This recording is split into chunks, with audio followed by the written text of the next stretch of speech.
Hey everybody, in this video I'm going to be showing you guys how to find information from documents with DocuAsk AI.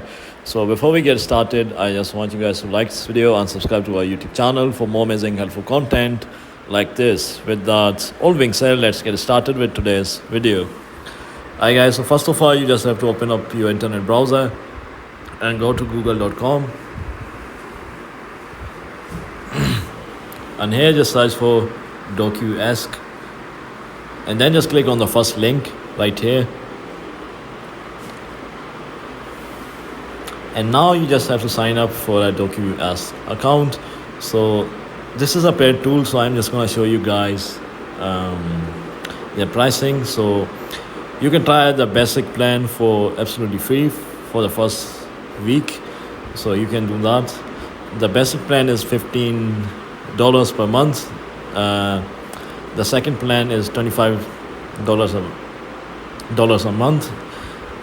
And yeah guys, so you just have to create an account and sign up for one of their plans, and then you just have to upload your document as PDF on this website, and then you can just get all the information from document with this AI tool.